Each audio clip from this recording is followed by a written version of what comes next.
ଭାଉଜ ଭାଉଜ ହଁ ସେ ମା କହୁନ କୁହ। ଇଏ ଆସି ପହଞ୍ଚିବା ହେଲେଣି। ବାଡିଆଡେ ମୋ ଶାଢୀ ଚାଷୁକୁଛି, ଟିକେ ନେଇ ଆସିବ। ତମେ ଆଜି ପଳେଇବ?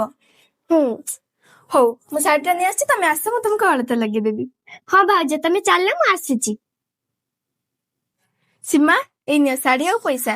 ଏସବୁର କଣ ଦରକାର ଥିଲା? ଦରକାର ଅଛି ନିଅ। ସୀମା ଏଇଥର ତମେ ଏଇ ଶାଢୀ ରଖିଦିଅ, ଆରଥରକୁ ଆସିଲେ ମୁଁ ତମକୁ ନିହାତି ଗୋଟେ ଦାମୀ ଶାଢୀ ଦେବି। ଆରେ ଭାଉଜ ତମେ ଚିନ୍ତା କାଇଁ କରୁଛ? ଏଇ ଶାଢୀ ମୋ ପାଇଁ ଦାମୀ ଶାଢୀଠୁ ବି ଅଧିକ।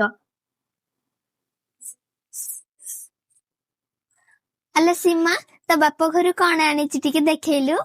ଭାଉଜ ମତେ ଏଇ ପଇସା ଆଉ ଏଇ ଶାଢୀଟା ଦେଇଛନ୍ତି। ଆଲୋ ଏଇ ଶାଢୀ, ଆଜିକାଲି ଏଇ ଶାଢୀ କିଏ ପିନ୍ଧୁଛନ୍ତି? ଖଣ୍ଡେ ଦାମିକିଆ ଶାଢୀ ଦେଇଥିଲେ ହେଇନଥାନ୍ତା? ଆଉ ଖାଲି କଣ ପଇସା, ମିଠା ପିଠା ଫଳ ମୂଳ କାଇଁ? ଦେଖନ୍ତୁ ମା, ଗୋଟେ ଝିଅ ତା ବାପ ଘରକୁ ଯାଇ ଖୁସି ହେବା ପାଇଁ, ତାଙ୍କୁ ଖର୍ଚ୍ଚାନ୍ତରେ ପକେଇବା ପାଇଁ ନୁହେଁ।